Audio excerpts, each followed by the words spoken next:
오늘 주제가 하나님께서 일하시는 타이밍. 사실 우리 모두가 이 하나님의 타이밍을 굉장히 궁금해합니다. 그렇죠? 근데 하나님께서 일하시는 때는 언제일까? 또 예수님이 오실 때는 언제일까? 하나님께서 나를 사용하실 때는 또 언제일까? 이 하나님의 카이로스를 많은 사람들이 알고 싶어 합니다. 그래서 이걸 무리하게 알아내고자 한 이단들도 탄생되어지기도 하고, 이것이 근데 성경에 아주 뚜렷하게 그리고 정확하게 나와 있지를 않아요. 근데 우리는 알고 싶거든요. 이걸 정확하게 알려주지 않으시고 자꾸 막 이렇게 막 우회를 해서 말을 빙빙 돌리시는 것 막 같으세요, 하나님께서. 그래서 이렇게 하나님이 뜻이 있어서 알려주지 않는다, 하나님의 뜻이 있어서 알려주지 않는다, 뜻이 있어서 미리 말해주지 않는다라고 하는 말을 사자성어로 이렇게 표현을 합니다. 들은 사람은 가만히 있어야지. 안 알려줌. 안 알려주세요. 하나님 때가 언제입니까? 안 알려줌. 하나님 언제 오십니까? 안 알려줌. 그럼 저는 언제 쓰실 건데요? 안 알려줌. 안 알려주세요. 이게 참 답답한 거예요. 그죠?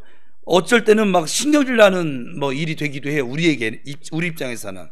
솔직히 하나님께서 어느 타이밍이라고 좀 속 시원하게 알려주시면 좀 우리가 미리미리 좀 준비도 하고 좀 세팅도 좀 해놓을 텐데, 언제 올지 안 알려주시니까 성경에 나오는 이 비유들이 전부 다 언제 올지 막 안 알려주겠다 이런 얘기 아니겠어요? 기름등 불을 든 열처녀 비유, 성경 안 읽으신 분은 어쩔 수 없어요. 그냥 은영아 빨리 읽어. 열처녀 비유 한번 보세요. 그냥 속된 말로 얘기하면, 쉬운 말로 하면 언제 올지 모르니까 마냥 기다리라, 결국 이 말 아니에요? 그죠? 솔직히 말하면 언제 올지 아무도 모르니까 항시 우리 군대 가면 5분 대기조로 있으라는 얘기예요. 그럼 우리는 하나님께서 일하시는 타이밍에 패턴이 있다는 것을 성경에서 발견할 수 있어요. 그 기가 막힌 타이밍을 오늘 함께 나눌 것입니다. 와, 아주 엄청난 시간입니다 지금. 그 하나님의 때와 그 타이밍, 일하시는 때, 하나님이 움직이시는 때가 있어요. 성경을 보면 그 정확한 타이밍이 성경에 아주 한 번이 아니고 반복적으로 나와져 있어요. 구약에만 나와 있는 것이 아니라 신약에도 나와져 있고, 만약 하나님이 다시 오신다거나 하나님이 언제 쓰시겠다라고 하는 이야기를 만약에 미리 우리에게 정확하게 날짜까지 일러주시면 어떻게 될까요? 사실 우리 인간의 본성을 아셔서 하나님께서 안 가르쳐 주시는 것이거든요. 만약에 가령인데 내년 11월 2일 날 다시 오신다, 예수님. 동영상 찍고 있지. 만약입니다. 만약이에요. 또 만약자 빼고 이러면 또 이제 이상해지는 건데, 그러니까 다시 오신다. 그럼 우리는 다 뭐 할 것 같아요? 예율아, 내년 11월 2일 날 오신대. 너는 뭐 할래? 오늘부터. 난 아직 시집도 안 가봤는데 학교 안 가지. 왜? 뭐하러 가? 내년에 오시는데. 그렇지 않아? 아닌가? 너 집에 있는 모든, 집에 돈도 없겠지만 집에 있는 모든 돈을 긁어 모아서 여행 갔다 와야지. 남들이 너 안 해본 거 해봐야지. 하고 싶은 대로 아마 다 할 거예요. 그죠? 교회 뭐하러 옵니까? 다음 주일날 안 올 거잖아, 너. 아니, 내년 11월에 오신다고 하면 언니가 좀 낫다, 그치? 그러니까 하고 싶은 대로 하다가 내년 10월 30일부터 정돈을 하는 거죠, 이제. 그래서 30일부터 3일 금식도 시작을 해보고, 생각나는 모든 죄를 그때 모두 다 언제 올지 아니까 회개한 다음에, 그 다음에 주님 어서 오시옵소서, 마라나타, 그렇게 하지 않겠어요? 그렇게 거룩한 눈빛 하지 마세요. 다 그래요. 이걸 또 주님이 우리 이 교만한 마음을 너무 잘 아시는 것이죠. 그러니까 언제 오실 건데요? 안 알려주세요. 이러면 주님이 어떻게 할지 알려주면 우리가 어떻게 반응을 보이고 행동을 할지 뻔히 보이니까 안 알려줌, 이렇게 사자성어를 쓰세요. 언제 저 쓰실 거예요? 안 알려줌, 막 이렇게 되는 거죠. 여러분들이 다음 달 1일에 쓴다 그러면 이제 한 달 정도 남았잖아요. 그러면 이제 한 뭐 21일 특별 기도회를 그 전까지 놀다가 실컷 놀다가 해가 뭐 단풍 구경도 가시고 뭐 해가 막 하다가 뭐 21일 좀 길어, 일주일 아주 그냥 쌈박하게 강하고 아주 담대하게. 그런데 여러분, 하나님의 타이밍과 때를 가만히 보면, 성경을 보면, 제가 여러분의 성경을 다독하기를 원하는 이유예요. 전체를 쭉 보면 패턴이 보여요. 제가 항상 이제 무슨 일을 할 때 원리를 깨우치라고, 공부할 때도 원리를 깨우치고, 스포츠 할 때도 원리를 깨우치고, 그러니까 뭐든지 원리를 깨우치셔야 돼요. 여러분 독서를 할 때 가장 좋은 건 서론과 결론만 잘 이해를 하면 다 이해한 거예요. 서론과 결론의 그 책의 본론은 뭐냐면 이 서론과 결론에 나오는 그 내용들을 증명하는 거거든요. 저는 레포트를 이렇게 썼습니다. 그래도 애플 따고 잘 맞았어요. 그 본론에 이제 뭐 특별한 내용이 있다거나 그걸만 조금만 더 삽입하면 될 것이고, 시간이 없을 때 쓰는 방법이에요. 시간 있을 땐 다 읽어야지, 줄쳐가면서. 그러니까 이게 뭐냐면 이 패턴이 있어요. 자, 하나님의 때와 타이밍은 하나님이 일하고자 하시는 그 일에 초점이 맞춰져 있지를 않습니다. 그리고 저와 여러분, 즉 사람에게 초점이 맞춰져 있어요. 하나님의 타이밍은. 근데 사람들은 반대로 생각하죠. 자꾸 시간을 얘기하고 날짜를 얘기해. 하나님은 사람에게 지금 초점이 맞춰져 있는데, 사람들은 자꾸 날과 시에 초점을 맞추니까 어때요? 이게 어긋날까요? 안 어긋날까요? 어긋나지는 것이. 그러니까 그 사람이 준비된 때, 바로 그때 하나님이 뭔가 어떤 일을 그 사람과 함께 시작하신다. 어떤 일을 하실 때 이 날짜에 내가 무슨 일을 할 거야, 그러니까 이 타이밍에 잘 맞는 사람, 하나님께 딱 들어맞는 사람들, 그 사람들만 딱 쓰임받는 그런 것이 아니에요. 타이밍을 잘 재고 있다가 놓치면 그냥 인생 막 훅 가버리고 막 그런 것이 아니야. 하나님 그렇게 일하시지 않으세요. 예를 들면 이런 거예요. 보라, 이제 하나님이 하신 일을 너희가 보라 이랬는데 딴 데 보고 있었어요. 만약이에요. 봐라, 딴 데 보고 있었어요. 잠깐. 그럼 이제 하나님은 하나님 하시는 일대로 훅 가버리고 나는 나대로 덜렁 버려지는 것이 아니라, 하나님이 그 한 사람을 사용하시려고 하실 때 움직이셨던 패턴을 보면 그 사람에게 타이밍이 맞춰져 있어요. 됐다, 이제 시작하겠다. 됐다, 이제 내가 할 일을 할게. 그래서 하나님은 모든 일의 시작과 모든 하시는 일이 사람에게 초점이 맞춰져 있어요. 하나님은 절대 일을 위해서 사람을 부르지 않았습니다. 왜냐하면 일은 제가 요전에 설교할 때도 표현했지만 주님이 훨씬 더 완벽하게 하십니다. 우리를 불러서 함께 하잖아요. 방해만 됩니다. 포크레인으로 좀 팔려고 하는데 앞에서 삽질하고 그냥 막 얼쩡얼쩡거리고 막.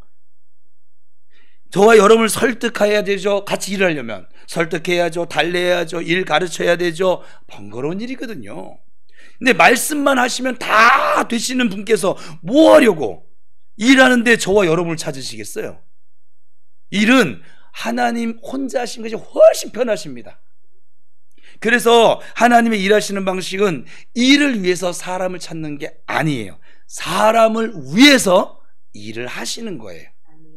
그러니까 이 모든 타이밍과 하나님의 때가 사람에게 초점이 맞춰져 있다는 것이죠. 이거 역사의 흐름을 보면 하나님께서 뭔가 막 어떤 일을 막 주도적으로 하시려고 하신 그 타이밍을 보면 대부분 그 자리에, 그 현장에 반드시 어떠한 사람이 준비되어져 있습니다. 그 한 사람을 통해서 주님께서 일을 하기 시작하시는 것이지요. 이스라엘 역사의 시작도 막 하나님이 갑자기 그냥 어떻게 한번 일해볼까? 이스라엘 역사 한번 시작해볼까? 야, 아브라함 너 따라 나와. 이렇게 해서 이스라엘의 역사를 시작하신 것이 아니라는 거예요. 여러분 가만히 보면 우리가 창세기 12장 그때는 아브람이죠. 아브람의 모습을 보면 너는 본토 친척 아비집을 떠나서 내가 너에게 지시할 땅으로 가, 그렇게 말씀하시잖아요. 근데 이 명령에 아브람이 순종했어요, 안 했어요? 우리보다 난 거 아니에요? 우리는 지금 알려주고 순종하려도 못하잖아요. 그렇죠? 알려주고 순종하라고 해도 못하는데 이 아브람은요, 갈 바를 알지 못해요 지금. 그것도 나이도요 75세. 여러분 이 아브람을 또 중간에 실수 몇 번 했다고 무시하시면 안 돼요. 그러니까 그 순종할 수 있는 상태라면 대단한 신앙의 수준까지는 모르겠어요, 그 이후의 행로를 보면. 그런데 하나님에 대한 어지간한 신뢰가 없으면 움직이기 어렵죠. 순종할 수가 따라 나설 수가 없겠지요. 그렇지 않겠습니까? 내 모든 이 안정적인 이 환경을 떠나서 하나님이 지시할 땅으로 가라는 이 명령에 짐 싸들고, 그 당시에는 치안이 좋지 않았으니까 보호받지 못하는 그 현장으로 걸어 나갈 수 있을 정도라면 적어도 하나님에 대해 서툴고 잘 모르긴 했을 거예요, 그 이후의 행로를 보면. 그렇지만 적어도 하나님에 대한 확실한 신뢰가 없었으면 움직이긴 어려웠을 것이 분명합니다. 그리고 생각하는 것들이 항상 악할 뿐임을 보셨던 창세기 6장에서도 노아라는 사람이 준비되어져 있었습니다. 하나님의 마음을 헤아리고 하나님의 마음이 어떤 마음인지 알 수 있는 노아가 준비되어져 있었단 말이에요. 그 방주 사건에는 하나님이 하시는 그 모든 일 가운데 사람이 준비되어 있습니다. 마치 주님이 그 사람이 준비가 되면 여기 땅 시작하시려고 타이머를 그 사람이 준비되어진 그때에다 맞춰 놓으신 것 같아요. 제가 성경 읽을 땐 그래요. 그런데 하나님은 모세를 준비시킵니다. 그래서 이스라엘 백성을 출애굽하셔서 데리고 나가실 때 이스라엘 백성들이 나갈 때 준비가 됐어요, 안 됐어요? 안 됐어요, 사실은. 그러면 광야에 나갔어요. 이미 이제 출애굽을 했습니다. 준비가 됐어요, 안 됐어요? 안 됐어요. 그러면 가나안 땅에 들어갔습니다. 가나안 땅에 들어서 준비가 됐어요, 안 됐어요? 백성들이 안 됐습니다. 그리고 가나안 완전 정복도 제대로 못할 만큼 세팅이나 준비가 전혀 안 돼 있었다, 이 말이에요. 그럼 우리 교회는 준비가 다 돼 있을까요? 안 됐습니다. 그런데 하나님은 모세라고 하는 사람을 준비시킵니다. 모세가 준비를 받아 훈련이 된 그때 하나님이 하고자 하신 그 약속대로 움직이기를 시작하시는 것이죠. 그 모든 타이밍이, 모든 때가 사람에게 초점이 맞춰져 있다는 거예요.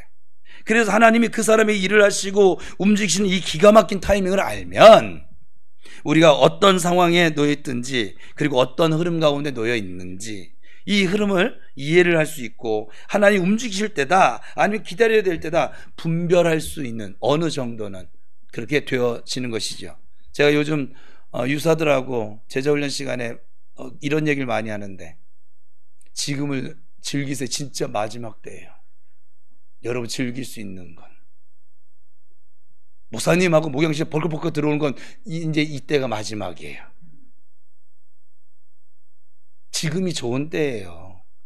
여러분 이제 하나님, 우리가 지금 어느 정도 지금 제 눈엔 보이는데 세팅이 좀 되어져서 하나님이 이제 이 전리품들을 보내실 건데 오기 시작하잖아요.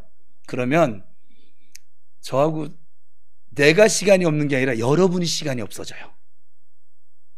그들을 케어하고 돌봐야지. 놀 거예요? 이육 집사님 놀 거죠? 여전히 놀 거지. 오늘 본문 말씀에 읽었던 히스기야라는 이 왕은 남유다 13대 왕이거든요. 이스라엘의 역사를 그냥 잠깐 살펴보면 솔로몬 왕, 다윗의 아들 솔로몬이 2대 왕이 되고 그 다음에 나라가 툭 하고 쪼개집니다. 지금 우리 나라 이 남북한처럼 쪼개지고 북한처럼 북이스라엘. 근데 이 북이스라엘 아주 막장이었어요, 그냥. 그래서 북이스라엘 왕 중에는 선한 왕이 거의 나오지를 않습니다. 그나마 믿음의 명맥을 이어가던 이스라엘의 정체성, 하나님 선민으로서 명맥을 이어가던 건 남유다인데, 우리 식으로 얘기하면 대한민국인데, 남유다에서 선한 왕이 나왔는데 악한 왕도 나오고 몇 명 정도밖에 나오질 않았어요. 지금 그 히스기야라고 오늘 본문에 등장하는 이 왕은 그 남유다 왕들 중에서도 하나님이 그를 칭찬하십니다. 그런데 열왕기하 18장 5절 말씀에 보면 같이 읽어봅시다. 시작.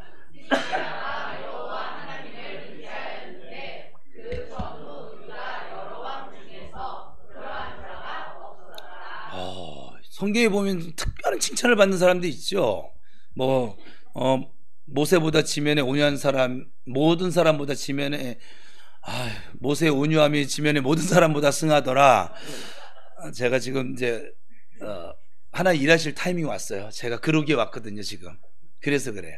근데 그랬죠. 또 다윗에게는 내 마음에 합한 자라. 하여간 몇몇 있는데 이 히스기야 왕도 저도 나중에 이런 칭송을 하나님께 평가를 받는다면 구원은 이미 받았지만 그래도 너무 좋을 것 같아요, 막. 근데 그럼 뭔가 이 히스기야가 하나님을 의지했고 대단한 믿음의 사람인 것처럼 보여지지 않습니까? 그럼 어떤 모습을 보시고 하나님께서는 이 히스기야에게 전후로 이런 왕이 없었어, 나를 이토록 의지하고 이런 믿음으로 서 있던 사람이 없었어 라고 평가를 하였을까요? 우리 힌트를 얻어야죠. 히스기야 그 이름의 뜻이 여호와는 강대하게 하심이라고 하는 의미를 가지고 있습니다. 막 건너뛸 거예요. 너무 많아서 이분들 벌써 눈이 벌써 감긴 사람이 있어. 어쩌면 좋아. 이제 시작인데. 감기도 내가 어제 제자 훈련하는데 너무 힘들었거든요. 저는 여러분들 괴롭히고 싶은 마음이 없어요. 그냥 눈이 감기면 자야지. 그냥 우리 교회는 좋은 교회니까 조는 사람이 있거든. 자리를 비켜줘서 눕게 하세요. 그리고 이불을 덮어주세요. 그냥 아예. 괜찮아요. 저는 상관없어요. 자, 히스기야 이름의 뜻이 여호와는 강대하게 하심인데, 이름하고 뜻과 달리 오늘 본문 말씀을 보면 히스기야가 하나님 말씀한 것처럼 강대하다, 하나님 지켜주셔서 이렇게 강대하게 되어졌다라고 하는 느낌은 별로 들지 않습니다. 완전히 무기력해져서 아주 두 손 두 발 다 들고 있는, 완전히 배 깔고 누운, 약간 무장해제된 그런 고백입니다. 히스기야가 사실은 25살 때부터 왕이 되어졌거든요. 왕이 돼서 이제 왕으로서의 사역을 시작을 하는데, 유다 왕권 역사에 이같이 개혁을 아주 철저하게 했었던 사람이 없습니다. 역대하 29장에 보면 이 히스기야 왕이 이룬 업적들이 간단하게 기록되어져 나와 있는데, 완전히 히스기야 그 이전까지는 아주 난장판이었습니다. 이 남유다가. 히스기야가 지금 25살이에요. 왕이 되자마자 제일 먼저 하는 것이 무엇이냐면 이겁니다. 그래서 그 전부터 벼르고 있다가 25살 왕이 되자마자 혈기왕성한 청년이 그때부터 개혁을 하기 시작하는데, 아주 이 사람 저돌적인 사람이, 아주 의지가 굳건한 사람입니다. 막 밀어붙여요. 그냥 왕이 되기 전까지 모든 것들이 우상 숭배와 그냥 하나님을 반역하고 타락한 그런 모습들로 있었다면, 이미 문화가 될 정도로 이미 정착되어진 거예요. 그 상황에서 개혁을 하려면 어떨까요? 반대에 부딪히겠죠. 아주 큰 반대에 부딪히겠죠. 사람들이 다 뜯어 말리고 그렇게 하지 마세요, 타협점도 제시할 수 있었을 텐데, 이 히스기야는 절대 타협을 하지 않습니다. 왕이 되자마자 제일 먼저 시작한 게 성전 정화예요. 성전 안에 있는 모든 우상 집기들 다 꺼내버리고, 그리고 던져버리고 그냥 개혁을 시작하는 거예요. 신하들이 와가지고 아이고 왕이시여 이러시면 안 됩니다, 이러면 큰일 납니다. 그 간신들이 히스기야 귀를 수없이 간지럽히고 했는데 통하지 않는 거예요. 마음을 아주 굳게 먹었어요. 그냥 하나님을 경외하던 사람들 애타게 이 성전 정화가 되기를 기다리던 믿음의 사람들에게는 이 히스기야 왕이 나타날 때 얼마나 기뻤을까요? 그리고 그 다음에 성전 보수를 시작합니다. 완전히 거미줄 쳐져 있고 하나님 경외함을 잊어버렸으니까 예배고 나발이고 들어지지 않는 그 성전이 완전히 방치된 채로 있는 그 창고처럼 있던 곳을 보수하기를 시작합니다. 문을 뜯어고치고 창문을 고치고 원래 갖췄어야 하는 그 모양 그대로를 다시 세팅을 하기 시작합니다. 우리가 오늘 이렇게 세팅하는 것처럼. 그 다음에 유대인 그리고 이스라엘의 가장 중요한 절기가 뭐예요? 유월절이에요. 이스라엘의 정체성 핵심 그 상징이 담겨있는 유월절을 히스기야가 아주 성대하게 치릅니다. 정말 이게 말이 개혁이지 정말 쉽지 않은 일입니다. 사실 따지고 보면 이것이 얼마나 어려운 일인지 몰라요. 개혁은 어려운 거예요, 사실은. 왜? 반대에 부딪힐 것이니까. 그 모든 반대 앞에서도, 그 모든 사람들의 말들 속에서도 그 왕이라고 하는 책임감과 하나님을 향한 그 소신과 마음을 가지고 그 자리를 굳건하게 딱 지켜낸 왕이 히스기야 왕이었던 거예요. 여러분, 이 모습을 보고 하나님이 여호와를 의지하였는데 저는 어떤 왕보다도 그렇게 의지한 자가 없었다 라고 평가하시는 거면 사실 우리는 이해가 되지요. 그렇죠? 마음이 확 와닿지 않습니까? 그리고 히스기야가 이런 일을 마음을 먹고 실행에 옮기려고 할 때 또 하나님 또 옆에서 이렇게 딱 쉴드를 쳐주시고, 뭐 요즘 젊은이들 피처링 딱 쳐줘가면서 이렇게 도와주시면 얼마나 좋을까요? 그렇잖아요. 막 열심히 일하는데 막 옆에서 막 쳐주면, 제가 막 손을 드는데 막 불 나가고 막 이래 보세요. 얼마나 신이 날까요? 이게 막. 그렇지 않겠어요? 안 온다는 사람들 막 불벼락 같은 거 내리시고 막 히스기야한테 반대하면 막 벼락 때리시고 막 히스기야 말을 막 다 따르고 그러면 얼마나 좋겠냐고요. 근데 이때는 왠지 성경을 지금 읽어보면 하나님이 뒤에서 막 바람을 불어주시는 것보다는 그냥 가만히 아주 잠잠히 계시는 것 같아요. 뭔가 이제 막 특별하게 드라마틱한 초자연적인 막 어떤 희생을 도와줄 뒷배가 없어요. 그냥 누구라도 그 정도의 소신만 있으면, 그 정도의 의지만 있으면 얼마든지 할 수 있을 것만 같은 그런 일들이 지금 이스라엘 내에서 벌어지고 있는 거예요. 그렇게 성전 정화하고 그렇게 하나님 앞에 소신 있게 다듬어가던 이 히스기야가 이제 하나님 앞에서 이만하면 됐어, 이런 마음으로 딱 자신하고 있었거든요. 그런데 이때는 하나님께서 잠잠하시단 말이에요. 일을 안 하시고.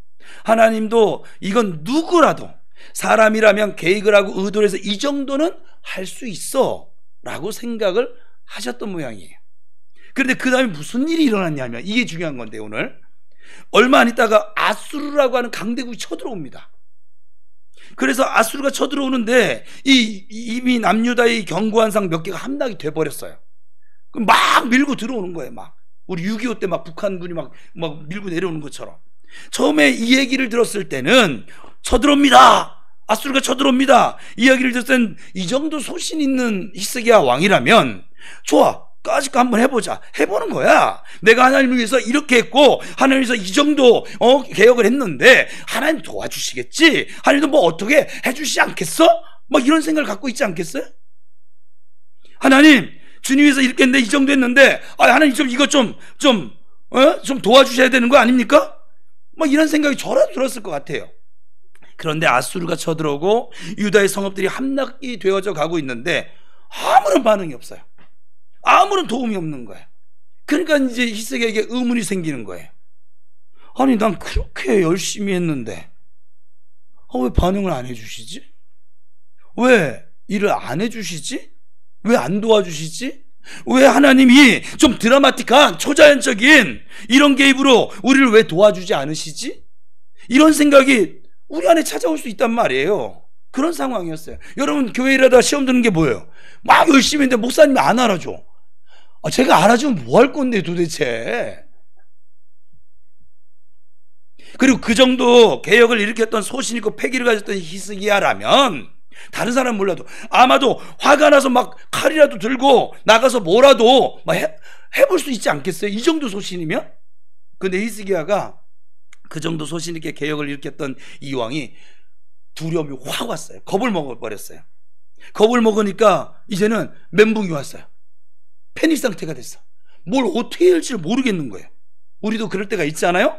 그래서 이제 아수르 왕 사네립에게, 그 쳐들어온 아수르의 왕이 사네립이에요. 이 사네립에게 막 이런저런 걸 막 주고받다가, 아니 뭐 네가 신을 위해서 그 정도 개혁을 일으키고 그렇게 이방 자신들 쫓아내고, 야, 네가 믿는 하나님은 어디 갔어? 라고 이 사네립이 얘기를 하는 거예요. 그런데도 하나님이 잠잠하시는 거예요. 반응을 안 하시는 거예요. 그래서 인간적인 대항과 하나님 가만히 계시니까 히스기야도 살아야 될 거 아니에요? 그래서 인간적인 방법과 대안을 생각해 본 것이요. 어떻게 해야 되지? 이 난국을 어떻게 해치지? 이 문제를 어떻게 해결하지? 그래서 사내립의 마음을 달랜다고 자기가 성전 정하면서 싹 다 정리하고 새로 금을 입혀서 정리해 놨던 그 성전의 금을 다시 한번 다 벗깁니다. 금과 은과 거기 있던 돈 될 만한 거 싹 다 바뀌어서 그 사내립 왕에게 넘겨줍니다. 그리고 한 번만 봐주세요. 이게 제가 지금 짤막하게 했는데 얼마나 이 한 사람 안에 극과 극의 모습입니까? 그러니까 이 두 모습이 히스기야 안에 다 있었던 것이죠. 그럼 히스기야만 있었겠어요? 저와 여러분은? 그래서 소신에도 있으면 다행이고 모든 사람들은 다 이 두 가지 모습을 지니고 있어요. 히스기야에게 그 정도 소신이 있고 의지 있고 패기 넘치는 모습도 있었지만 또한 두려움도 지니고 있었던 거예요. 왜? 인간은 연약한 존재니까. 그러면 그 정도 주님 위해서 좀 열심히 했으면 저도 제가 생각해도 그래요. 하나님 좀 도와주시지. 이 타이밍에 너네 하나님 어디 갔어? 이런 이야기 듣고 조롱하는데 그때 좀 나서주면 얼마나 좋겠습니까? 그 차례 우리가 생각한 타이밍은 그 타이밍이잖아. 야, 하나님 믿는 사람이 왜 그러고 살아? 우리도 밖에 나가서 이런 소리 들을 때 있어. 저도 들었으니까 그 전에. 요즘은 잘 안 들어요. 뭐 그렇게 말할 사람도 만나지도 않지만, 하나님 믿는 사람이 왜 그러고 살아? 너 하나님 믿는다며? 하나님 전능하시다며? 근데 왜 너는 왜 이 모양 이 꼴이야? 너는 왜 이 꼴하지야? 막 세상 사람들이 이렇게 비아냥거릴 때, 주님 그때 좀 기분이 확 나빠지셔가지고, 야, 너 왜 내 새끼한테 그러는 거야? 기분 나쁘다. 그래서 기분 나쁘셔가지고 얘다 갖다 써 하고서 막 돈을 막 쏟아 부어주시든지 막 그리고 바바박 그리고 뭐 통장장부가 막 그냥 막 띠용띠용 하면서 막 올라가게 해주시고 막 사업도 그냥 막 그냥 거르쳐 막 우리 김종신 사님 막 전화통이 불이 나가지고 교회를 올 시간이 없게 하시던가.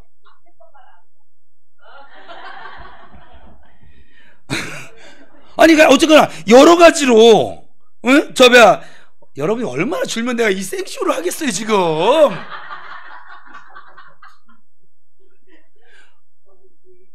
아버지다. 아버지 도와주세요. 어제 이어서 2탄입니다.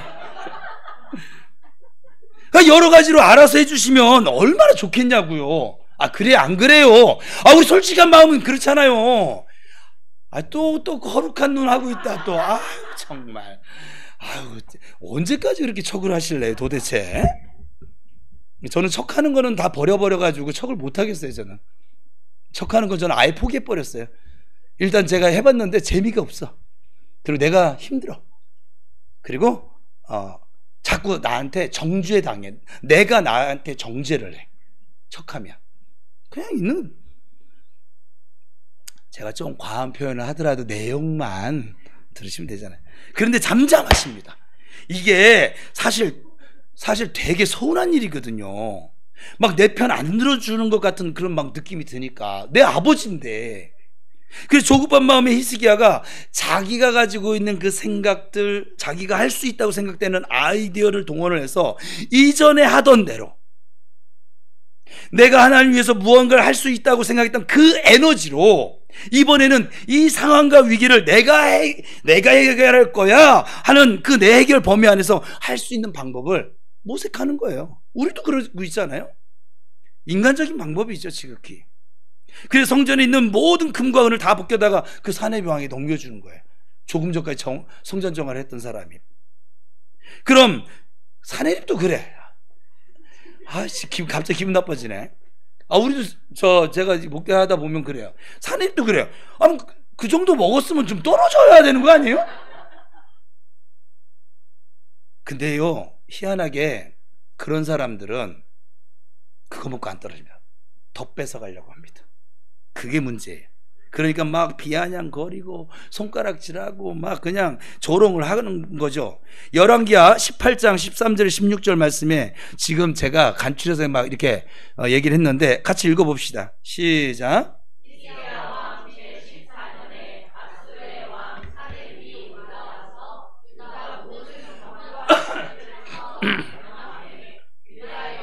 히스기야가 라기스로 사람을 보내어 아수르 왕에게 이르되 내가 범죄하였나이다. 나를 떠나 돌아가소서. 왕이 내게 지으시는 것을 내가 당하리다 하였더니 아수르 왕이 곧 은 300달란트와 금 30달란트를 정하여 유다 왕 히스기야에게 내게 한지라. 히스기야가 이에 여호와의 성전과 왕궁 곳간에 있는 은을 다 주었고, 또 그때 유다 왕 히스기야가 여호와의 성전문의 금과 자기가 모든 기둥에 입힌 금을 벗겨 모두, 아주 비참하죠? 아수르 왕한테 자기가 범죄했대. 이제 오히려 왕이시여, 내가 진짜 미안해요. 내가 진짜 잘못했어. 그러니까는 나를 떠나서 좀 돌아가소서. 왕이 내게 지으신 걸 내가 당하리다 하였더니, 아수르 왕이 은 300달란트와 금 30달란트를 정해서 조공을 바치라고 얘기한 거예요. 그랬더니 히스기야가 여호와의 성전과 왕궁 곳간에 있는 은을 다 주었고, 또 그때 유다 왕 히스기야가 여호와의 성전문의 금과 자기가 모든 기둥에 입힌 금을 벗겨다가 모두 아수르 왕에게 주었더라. 처절합니다. 하나님을 위해 개혁을 일으키고 성전을 정화하고 유월절을 지켰던 그의 의지와 소신이 이 아수르 왕의 협박에 무너져 버리고 자기 목숨 연명하려고 자신이 정화해서 입혀놓았던 그 모든 금과 은을 벗겨서 홀랑 넘겨준 이 장면, 이 히스기야 왕의 역사 이후에 신약에서 보면 하나님이 어느 타이밍에 일을 하시는지를 정확하게 이야기를 미리 대답지를 내어 놓으셨어요.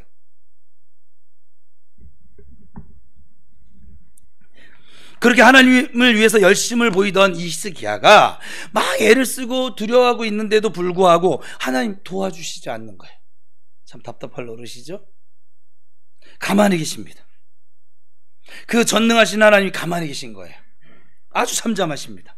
이 정도 패기와 열심을 가지고 하나님을 위해서 개혁을 일으켰던 히스기야라면 한 번쯤은 도와주실 법도 한데, 한 번쯤 눈 딱 감고 야 그래 네가 나를 위해서 이 정도 했으니까 하시면서 해줄 법도 한데 아주 잠잠하십니다. 오늘 본문 말씀의 고백을 보면 19장 3절에 이사야에게 이야기를 하는 자기 심정에 대해서 이야기를 하는 것이거든요. 뭐라고 했어요? 해산할 때가 되었는데 해산할 힘이 없대요. 이게 무슨 말인지 엄마들은 알 것이고, 그러니까 지금이야말로 지금 딱 아주 적절하게 정말 믿음을 딱 써야 하는, 정말 주님이 뭔가 딱 해주셔야 되는 그런 타이밍이거든요. 그런데 주님 저 더는 못하겠어요. 저 이제는 이제 못할래요. 안 할래요. 사실 지금이야말로 가장 믿음이 필요한 상황이거든요. 아까 그 잘 나갈 때 믿음이 없어도 돼요. 왕의 왕권으로 그렇게 밀고 나가면 되니까. 근데 지금이야말로 가장 믿음이 필요한 상황인데 오직 주님밖에 믿을 것이 없다, 그렇게 해야 되는데 그전에는 내 힘으로 해봤습니다. 가능성이 있었거든요. 기도하면서도 가능성이 있었거든. 나의 의지를 가지고 성전개혁, 성전정화를 해봤더니 되었습니다. 유월절 회복되었습니다. 내 노력으로 할 수 있는 모든 걸 다 했는데 이제는 믿을 게 주님밖에 없는데, 믿음이 정말 필요한 때를 만났는데 믿음이 없는 거예요. 그래서 자기가 인간적인 방법을 다 갖다 써봤던 거예요. 자기가 입혀놓았던 금도 벗기고 은도 벗기고 다 갖다서 아수르 사내의 왕에게 넘겨주었는데 얼마나 깔깔거리고 비웃었겠어요. 아주 기가 막힌 상황인 거죠. 하나님이 가장 위대하시다. 그래서 이 모든 우상들을 쫓아냈었는데 이제는 그 우상들을 섬기고 있는 그 아수르 왕에게 지금 성전에 있는 모든 걸 다 벗겨줘 버렸으니 얼마나 비참한 일입니까 이게? 완전히 그냥 우리말로 속들면 너덜너덜해져 버렸어요. 그냥 아마도 하나님의 뜻을 몰랐으면 마음에 하나님을 향한 원망이 찾아 들어왔을 거야 아마. 하나님 어떻게 이러세요? 너무하신 거 아니십니까? 진짜 아니 이 정도 열심을 했고 이 정도 했으면 좀 받쳐주셔야 되는 거 아니에요? 막 이런 생각이 찾아 들어올 법도 하잖아요. 그리고 나서 더는 자신의 힘으로는 해볼 방법이 없는 거예요. 이런 생각도 해보고 저런 생각도 해보고 애굽에다가 원군을 보내서 도와달라고 요청도 해보고, 근데 그것도 비아냥거립니다. 사내입이 야 너 애굽 왕이 도와줄 것 같아? 우리 무서워서 안 도와줘. 우리 너희들 도와줄 것 같니? 완전히 이제 동서남북 뭐 상하 사면 초가가 돼버려서 뭘 해야겠는데, 이 히스기야가 이제 무언가 시도를 해보아야 할 그 힘이 없어졌다는 거예요. 에너지가 떨어졌다는 거예요. 그래서 뭐라고 고백하냐면, 해산할 때가 되었는데 해산할 힘이 없다. 정말 방법이 없어요. 산모가 이 말이 그거예요. 10달 내내 준비를 하고, 아이를 위해서 먹는 것도 준비하고, 몸가짐도 조심하면서 준비하고, 쉬면서 준비하고, 태교 음악 들으면서 준비하고 그랬는데, 정작 아이를 낳으려고 하니까 낳을 힘이, 줄 힘이 남아있지 않다는 얘기예요. 이 얘기가. 하나님을 믿는다면 사실 그때야말로 정말 오직 하나님을 믿어야 할 타이밍인데, 우리의 믿음이 진짜 드러날 때인데, 그때 그 믿음이 이 히스기야가 자신에게 없다는 걸 발견하게 된 거예요. 자기가 할 수 있는 만큼 그동안 해왔던 거예요. 기도하죠. 선한 마음을 가지고 자기가 할 만큼 했는데 그 끝에서 더 못 가는 거예요. 자신의 의지로는 더 못 갈 그 한계 앞에 딱 부딪히고 만 것이죠. 근데 우리도 생각해 볼 때 이때가 진짜 믿음이 시작되어지는 지점이거든요. 그전에는 여러분 배운 지식, 경험, 그걸로 할 수 있어요. 제가 딴 데 가서 인테리어 공사 이제는 못할 것 같긴 한데 도와주셔야 됩니다. 예. 그냥 제가 있는 기술로 할 수 있어요. 하나님께 기도는 하지만 하나님 도와주지 않아도 할 수 있다고요. 이육 집사님이 아이들 가르치는 거 하나님 안 도와주셔서 할 수 있어요. 경력이 30년인데. 장 목사님이 사람들 상담하는 거 하나님 안 도와주셔도 할 수 있다고요. 내가 거기 들인 돈이 얼만데. 응? 아니에요? 김종현 집사님, 하나님 도와주셔야만 운전할 수 있어요 지금? 제가 지금 여러분 실질적으로 이은님 집사님, 하나님이 안 도와주시면 음식을 못해요? 근데 우리가 기도하고 하죠. 그죠? 전달이 돼야 되는데, 하나님을 믿는다고 하면서도 지금까지는 내 힘으로 할 수 있었던 것이고, 지금 더 해볼 수 없는 이때야말로 살아계신 하나님을 믿는 믿음만이 필요할 때인데, 그 가장 중요한 믿음이 지금 내게 없다는 걸 이 히스기야가 지금 발견하고 있는 거예요. 얼마나 막막하냐면, 해산할 때가 되었는데 해산할 힘이 남아있지 않아. 히스기야를 통해 본 이 사건에서 우리는 볼 수 있어요. 그가 자신의 소신과 자신의 의지로 잘 나갈 때는 꿈쩍도 하지 않으셨던 하나님, 그를 위해 움직이기 시작한 때가 언제인지 우리가 잘 아셔야만 합니다. 이 타이밍이 사실은 성경 모든 인물들에게 하나님이 그들을 들어 사용하기 시작한 타이밍과 거의 일치합니다. 내 모든 의지가 박살이 나고 내 손에 모든 힘이 다 풀리게 되어진 바로 그때, 그 타이밍입니다. 모세가 자신의 노력과 최선으로 왕자의 권한으로 그 이집트 제국의 교육을 받고 자란 사람이었거든요. 그리고 자기가 갖춘 젊은 날의 혈기, 에너지, 교육, 지성, 이 모든 게 다 갖춰진 상황이 있어요. 사실은 사람 하나 죽인 거 말고는 다 갖춰졌어요 정말. 그러면 이런 상황에서 준비된 사람이라고 생각하신다면, 이 사람을 사용하실 거라면 그거 좀, 사람 죽인 거 좀 어떻게 상황 좀 수습 좀 해주셔서 다시 이스라엘의 그 지도자가 되게 하셔야 되는데 일절 도와주지 않으세요. 여러분, 말이 40년이죠. 제가 지금 훈련받은 지 지금 40년이 아직 안 됐거든요. 제 평생을 다해도 안 되는 시간 동안에 그냥 이 모세를 저 광야 한복판에 던져버리고 덜렁 내버려 두시는 거예요. 얼마나 기가 막힌 일입니까? 완전히 탈탈 털린, 그리고 아무것도 남지 않았던 상태가 되었던 그때, 모든 의지가 박살나서 안 돼요.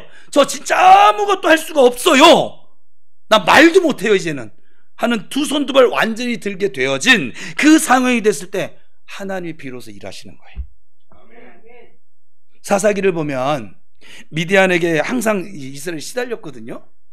사사에서 왕이 이제 왕정 시대가 지나가고 사사 시대가 왔는데 이 사사 시대가 왕정 시대 전인데 유지가 되고 있었습니다. 왕이 없어서 사사에서 유지가 되고 있었는데 그때 미디안에 항상 공격을 받다 보니까 이게 하나님 앞에 사무치도록 막 기도를 해서 한번 허락을 받은 거죠. 너희가 싸워서 이길 수 있게 해줄 테니까 전쟁 준비해. 정말 하나님이 허락하셨어요. 그래서 허락을 받았는데 야 이제 나가자, 하나님 약속해 주셨다, 나가자, 싸우자 막 해서 기드온을 중심으로 해가지고 막 사람들이 집결했는데 32,000명이 모였습니다. 32,000명이 굉장히 많은 것 같죠. 적군은 10만 단위로 있는데 32,000명이. 그러나 미디안 군사가 개미떼처럼 많아가지고 도저히 감당이 안 되는 너무 압도적인 차이였거든요. 32,000명이라는 숫자도. 그런데 그래도 하나님 좀 도와주시면 32,000명 정도면은 잘만 운영해서 뭐 여리고도 무너뜨렸던 전적이 있으니까 뭐 싸울 만한 숫자라고 생각을 하겠죠. 그렇게 잔뜩 긴장을 하고 두려워하고 있던 기드온에게 하나님 나타나셔서 뭐라고 말씀하세요? 너무 많다? 아니 이 숫자로도 지금 이길까 말까 한데 많다니 너무 막 당황스러운 거예요. 그런데 아니다, 너네 이렇게 해서 싸워서 이기면 너희의 탁월한 전략으로 이 싸움을 이겼다고 너희들이 생각할 거야. 안 된다, 돌려보내. 두려워서 돌아갈 사람 있으면 다 돌려보내. 그래서 두려움을 지니고 있는 사람들 돌려보내니까 그때 22,000명이 돌아갑니다. 이제 10,000명 남았어요. 그런데 주님이 다시 한번 이것도 많다? 이것도 한번 잘 전략 짜면 너희가 했다고 할 수 있는 그런 가능성이 남아있을 수도 있다. 돌려보내. 근데 그때는 시험을 하는데 물을 마시게 합니다. 지금 기드온에게 300명을 어떻게 고르라고 했어요? 한 번 먹고 주변 살피고, 한 번 먹고 주변 살피는 애는 사실 소심한 거거든요. 상남자들은 막 내과가 막 상남자거든요 이게. 근데 지금 주님 말씀하신 거는 그 사슴들이 막 뭐 두려워서 이렇게 하는 것처럼 그런 사람 뽑으라는 거예요 지금. 진짜 겁 더럽게 많은 애들, 그런 애들만 300명만 골라놓은 거예요. 아니 기드온도 보다가요 너무 기가 막히지 않겠어요? 아니 이거 갖고 뭘 어떻게 하라는 거예요? 막 진짜 모든 게 막 끝장난 것 같아요. 인간으로서 나올 수 있는 모든 가능성이 막 끝장난 것이죠. 막 기드온이 막 짜증날 수 있지 않겠어요? 사실 짜증나면 또 한 일이죠. 우리 같은 벌써 짜증냈어요 그냥. 그럼 혼자 하세요 그냥. 어차피 이럴 거면 300만 거 어차피 불가능한데 그 주님 직접 나가 싸워서 이길 거야 하시지, 그럼 혼자 하시지 뭘 우리 다 이렇게 불러놓고 이러고 계세요? 그런데 하나님은 혼자 일하지 않으세요. 꼭 누굴 데리고 같이 하세요. 왜냐하면 보여주시려고, 믿으면 보게 되어질 영광을 꼭 그들에게 나타내시려고, 그 메시지를 남기시려고 꼭 같이 일하십니다. 그 짜증나는 타이밍에 제가 기드온이었으면 일단 저는 모르겠는데 우리 정간사님은 100% 도망가지 않았을까? 전쟁 나갔을까? 저희가 사진병 출신이거든요. 나는 방위병이고. 근데 그 자리에 300명하고 같이 남습니다. 참 기드온도 좀 대단한 것 같아요. 제가 볼 때는 이 바보 같은, 바보죠. 수십만 명하고 300명 데리고 전쟁 나가겠다니 바보 아닙니까? 예, 요즘처럼 무슨 핵폭탄이 있는 것도 아니고 버튼 하나 누르면 뭐 이것도 아니고 그잖아요. 그리고 그 남은 300명도 지들이 왜 남았는지도 몰라요. 우리 왜 차출된 거야? 몰라. 나도 몰라. 너 어떻게 물 마셨니? 어쩌고저쩌고 마셨는데? 이 물 마신 것으로 선택됐을 것이라고 누가 상상을 했을까요? 창지를 하든지, 군사를 뽑으니까 창지를 하든지 화를 쏘든지 뭐 칼싸움을 시켜보든지 뭐 이런 걸로 돼야 되는데 물 마신 못으로 평가를 300명 골라놨는데 이건 싸우자고 부른 게 아니죠.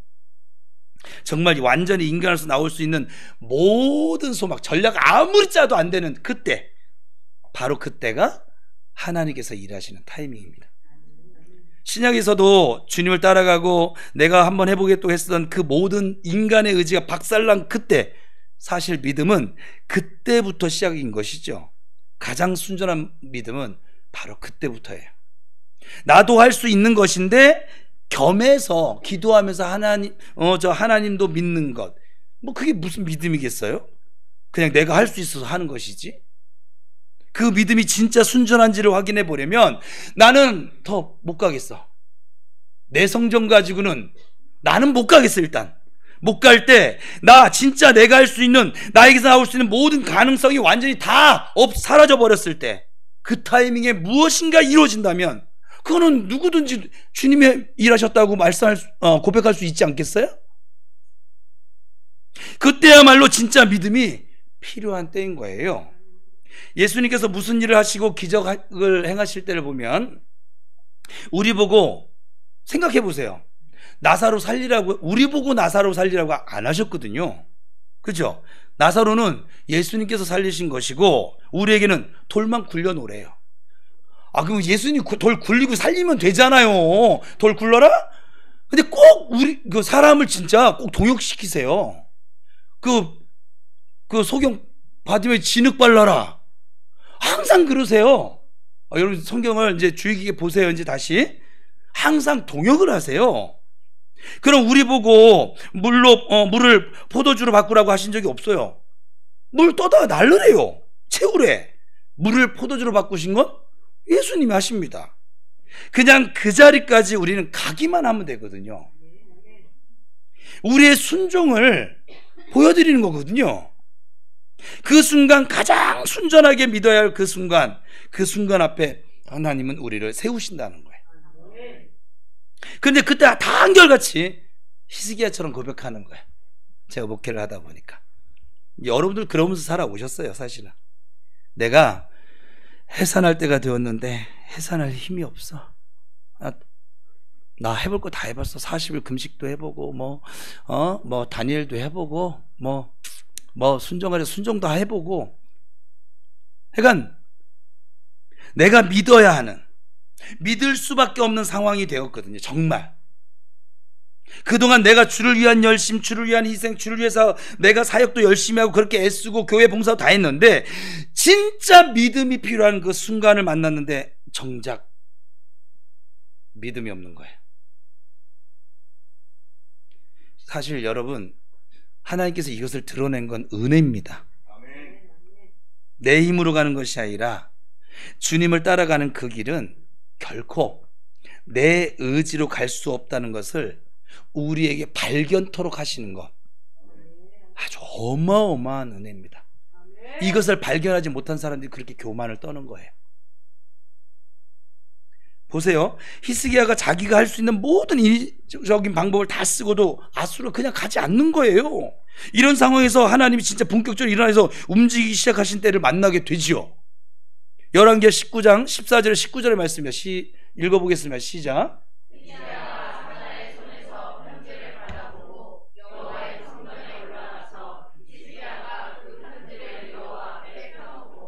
그 앞에서 히스기야가 기도하여 이르되, 그룹들 위에 계신 이스라엘 하나님 여호와여, 주는 천하 만국의 홀로 하나님이시라. 주께서 천지를 만드셨나이다. 여호와여, 귀를 기울여 들으소서. 여호와여, 눈을 떠서 보시옵소서. 사내립이 살아계신 하나님을 비방하러 보낸 말을 들으시옵소서. 여호와여, 아수르 여러 왕이 과연 여러 민족과 그들의 땅을 황폐하게 하고 또 그들의 신들을 불에 던졌사오니 이는 그들이 신이 아니요 사람의 손으로 만든 것 곧 나무와 돌뿐이므로 하였나이다.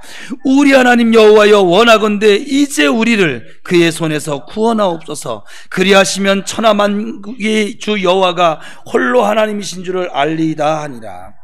히스기야가 사자의 손에서 편지를 받아보고 여호와의 성전으로 올라갑니다. 그리고 그 편지를 여호와 앞에 펴놓고 하나님을 있는 대로 조롱하고 비방하고 있는 이 사나립의 편지를 가져다가 보는데 아주 기가 막힌 거예요. 그 내용이. 이런, 하나님께서 이런 조롱을 받으셔야만 하나? 이런 조롱거리가 되셔야 하나? 마치 못난 자기 때문에 지금 하나님께서 이런 취급을 받고 계신 것 같은 거예요. 그런데 자기가 할 수 있는 게 아무것도 없어요. 하나님의 이름을 위해서 자기가 움직일 수 있는 게 아무것도 없어요. 해산할 힘이 없어요. 그러니까 그걸 가지고 어디로 가요? 성전으로 가는 거예요. 자기가 그렇게 개혁을 일으키고 성전장을 해서 멋있게 만들어놨지만 그걸 다시 도로 다 뜯어다가 줬으니까 어땠을까요? 협박에 뜯었으니까 야 빨리 뜯어! 대충 뜯었을 거 아닙니까? 금이고 은이고 뭐고 난장판이 다시 되어진 그 성전. 자기가 주를 위해서 회복했다고 했다가 자기 손으로 다 말아먹은 것 같아 보이는 그 성전에 그 편지 들고 들어갑니다. 들어가서 그 성전에 올라가서 히스기야가 여호와 앞에 그 편지를 이렇게 펼친 거예요. 그럼 그 앞에서 히스기야가 무엇을 하냐? 기도합니다. 지금 우리 읽은 것처럼 기도하여 이르되 하나님 찾는 거예요. 히스기야의 의지 그 정도 소신이었으면 뭐라도 들고 나가서 한번 그냥 해볼 만도 할 텐데 모든 게 끝났어요. 아니 더 할 힘도 없어요. 그래서 그가 선택한 것이 무엇이냐? 여호와 앞에 엎어져서 무릎 꿇고 엎어져서 이건 하나님이 하셔야 하는 일입니다. 이건 하나님의 이름이 걸려있는 일입니다. 마치 다윗이 그랬던 것처럼 이건 하나님의 이름이 모욕을 당하는데 저는 할 수 있는 게 아무것도 없어요. 주를 위해서 이때 내가 뭔가 좀 해드리고 싶은데 제가 할 수 있는 것이 아무것도 없습니다. 하나님, 사내립이 하나님을 비방하려 보낸 이 편지를 좀 보세요. 하나님, 아수르가 다른 나라에 쳐들어가서 그들을 부르고 그들을 명망시킬 때 그들도 신이 있었거든요. 근데 진짜 신이 아니어서 아수르 왕이 와서 그 신들 다 불에 다 던져 태웠습니다. 근데 하나님은 죽은 신이 아니라 살아계신 하나님이잖아요. 하나님, 이거 이렇게 넘기시면 안 됩니다. 하나님의 이름이 걸려져 있는 일입니다. 하나님, 저 아무것도 할 수 없는 게 저는 없습니다. 히스기야가 그 성전 앞에 그대로 그냥 털썩 주저앉아서 하나님 앞에 엎어져서 하나님, 제가 뭐 아무것도 할 수 있는 게 정말 안 남아 있어요. 아시잖아요. 하나님의 이름을 위해서 하나님이 스스로 싸우는 거 외에는 제가 주님을 위해서 해드릴 수 있는 게 아무것도 남아 있지 않습니다. 그렇게 엎어졌던 그때 빠져나갈 구멍이 어디에도 없어서 그냥 이제 둘러봐도 도움을 받을 수 있는 곳이 없는 그때, 아무리 살펴봐도 어디서도 힘을 얻을 수가 없는 그때, 그 상황, 딱 그 절망, 완전 사면초가가 된 그때, 이제는 솟아날 구멍이 정말 하늘밖에 없는 그때, 그래서 고개를 들어서 하늘을 향하여 하나님 앞에 도움을 요청하는, 그분을 믿을 수밖에 없는 상황에서 그분을 믿기로 결정을 하고 고개를 딱 든 그 순간, 그때부터 하나님이 후련히 일어나셔서 자신에게 이렇게 전적으로 의존하고 있는 그 사람, 하나님, 나 이제 하나님 아니면 안 돼요. 빠져나갈 구멍이 없어요. 난 소망이 없어요. 하나님께 전적으로 온전히 의존되어진 자들을 끌어안으시고 그 사람 편에 서시는 거예요. 하나님도 있지만 아직 내 의지도 남아있어요. 하나님도 있지만 아직 저에게 믿을 만한 저기 신한은행 가면, 신한은행은 제가 쓰는 카드예요. 신한은행 가면 아직 한 돈 1,000만 원은 대출 받을 수 있어요. 이런 뭐가 남아있는 것이 믿을 만한 구석이 있어. 이거 말고 모든 가능성이 다 박살나버리고 이제는 바라볼 것이 오직 주님밖에 없어서 주님의 날개 그늘 아래 피하러 오면 주님께서는 전적으로 자신에게 의존된 자를 끌어안아 주시고 그의 편에 서게 되시는 장면을 주님이 지금 하나님 보여주고 계신 거예요. 하나님께 전적으로 의존된 자를 위해서 이제는 주님이 직접 싸우시기 시작하십니다. 개봉 박두 19장 22절에 보면 하나님께서 아수르 왕 사네립에게 나타나서 일하시는데 이렇게 통쾌할 수가 없어요. 22절입니다. 시작.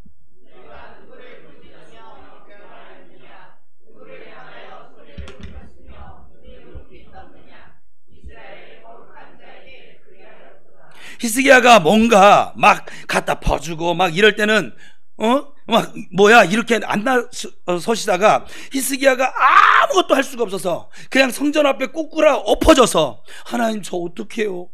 나 어떻게 해야 됩니까? 엎어졌더니 그때 완전히 하나님께 전적으로 이 의존된 히스기야를 끌어안으시고 자기를 품에 안으시고 그를 위해서 싸우기 시작하신 거예요. 딱 사내립에 가셨어요. 하나님 뭐 싸움하면은 하나님 끝판왕이죠. 하나님께 전적으로 의존된 자를 위해서 움직이는데 얼마나 멋있는 장면인 줄 아세요?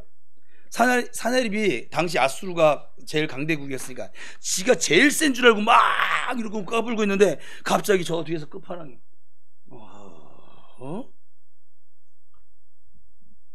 이거 듣다 보니까 이거 안 되겠는데? 사내립이 그렇게 갑니다. 야, 너 뭐야? 그러면서 뭐라고 얘기하시느냐? 같이 읽어봅니다. 시작.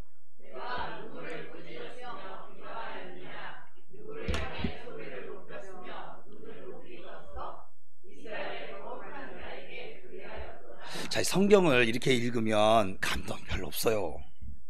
이게 좀 이 장면을 넣어서 읽으면 뭐 이런 말이에요. 야, 우리 식으로 얘기하면 너 누구 걷는 거야? 미쳤어? 이게 어디 앞이라고? 어쩌? 목소리 데시벨이 이렇게 높아? 미친 거야? 이런 얘기예요 지금. 너 눈을 높이 떴느냐? 이 말은 눈을 높이 떴느냐 이것이 아니라 야, 어디서 눈을 부라려? 죽을래? 확인 뽀래라. 뭐 이런 얘기예요. 내 과한 거 같죠? 이런 얘기예요 지금. 완전히 막 진짜 막 끝판왕이신 하나님께서 나를 위해서 너 얘 괴롭힌 거야? 너 어디서 눈을 부라려? 눈 안 깔아?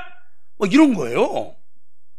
여러분께서 이렇게 해주시면 너무 좋겠죠. 막 그때부터 막 개입을 하시는 거예요. 얼마나 통쾌한 장면입니까? 이 통쾌한 장면은 우리가 모든 상황에서 연출되길 사실 바래요. 우리가 살면서 우리가 힘들 때마다. 근데 하나님이 일하시는 정확한 때가 있어요. 모든 것이 사면초가가 되고 하나님 이외에 믿을 만한 것이라고는 하나도 남아있지 않은 바로 그때 하나님 앞에 나와 엎어진 그 사람을 위해서 이렇게 싸우셨습니다. 자기에게 전적으로 의존된 자를 위해서 주님께서 일을 하고 계시는 것이죠. 하나님께서 아수르 왕 사내립에게 이야기를 하시는데 여기 뭐라고 표현한 줄 아세요? 누구에게 눈을 높이 떴느냐? 이스라엘의 거룩한 자에게 그리하였다. 저는 이 말이 은혜였어요 사실은. 요것만 생각하고 마칩시다. 여러분 히스기야의 그 전적을 보세요. 히스기야가 이전에 성전 정화 다 했지만 그걸 완전히 다 거꾸로 뒤집어 엎어서 사내립에게 성전인 걸 다 뜯어 갖다 바쳤습니다. 그리고 지금 어디 가서 막 도와달라고 막 하나님도 찾지도 않고 지가 할 수 있는 방법, 인간적인 방법을 다 하고 그러고 있었단 말이에요. 믿음 없음이 완전히 만천에 드러나 버렸어요. 그런데 그 믿음 없음이 드러난 그를 지금 하나님 뭐라고 평가하시냐면 이스라엘의 거룩한 자. 여러분들이 뭐 만만하게 봐도 그런데 저는 거룩한 자예요. 여러분들은 주님 안에서 거룩한 자인 줄 믿습니다. 그렇지, 항상 데시벨이 이렇게 차이가 좀 나요.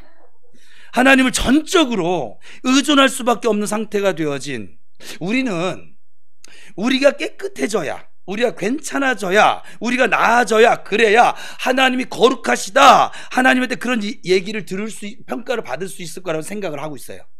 우리 무의식 중에. 아닙니다. 여러분, 우리 스스로 그렇게 할 수가 없습니다. 거룩이라고 하는 히브리 언어가 카도시거든요.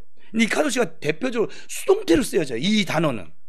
거룩은 거룩하게 되어지는 거예요. 인간은 자기 스스로 깨끗하게 될 방법이 없습니다.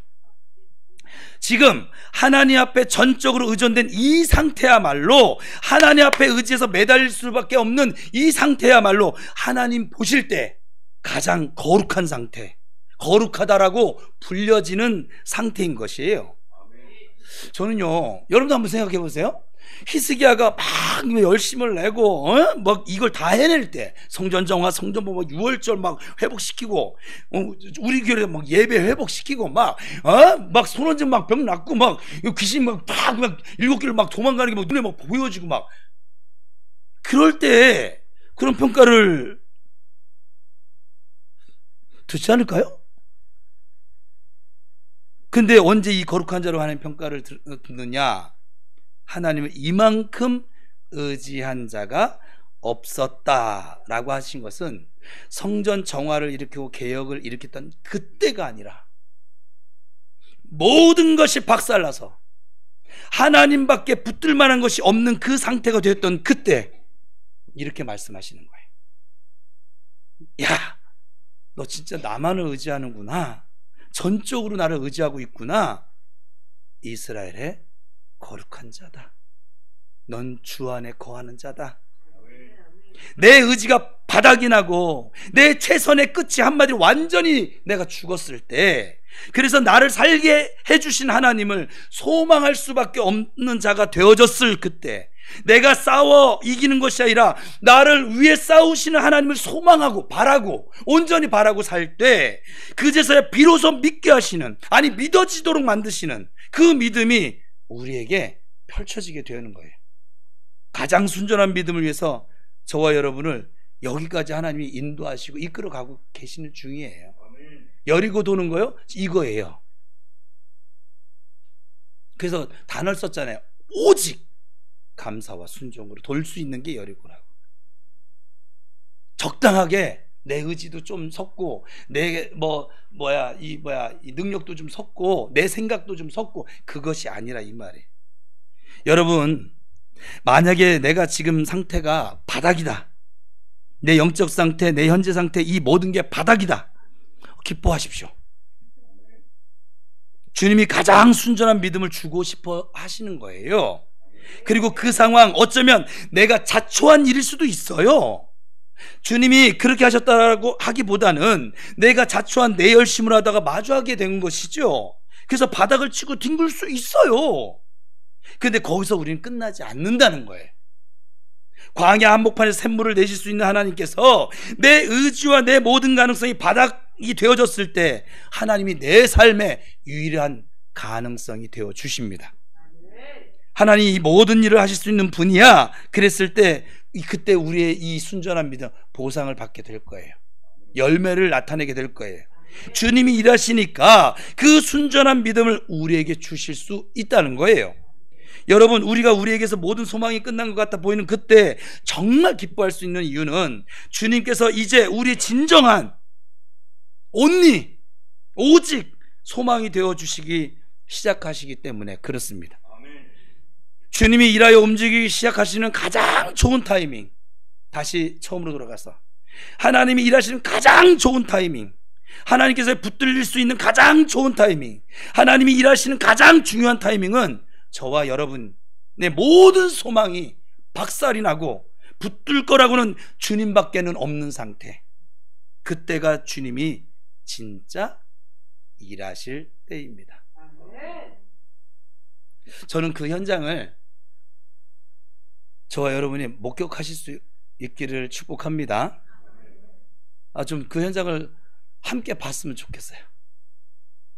많은 사람들이 거기까지 안 가요.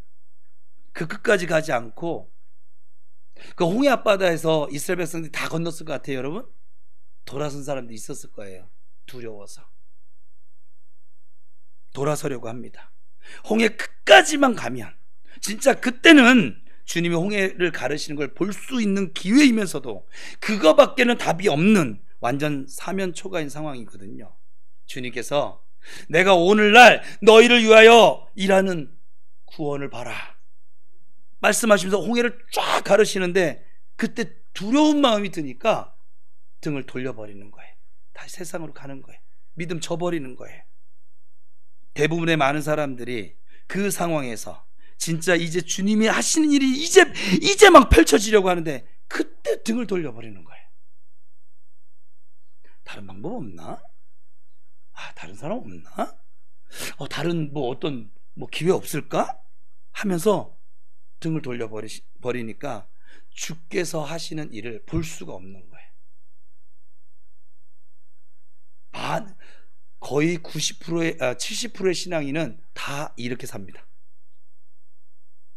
지금 여리고 돕니다. 백성들이 다 돌 것 같아요. 감사와 순종으로? 예전에도 없었고 지금도 없고 앞으로도 없습니다.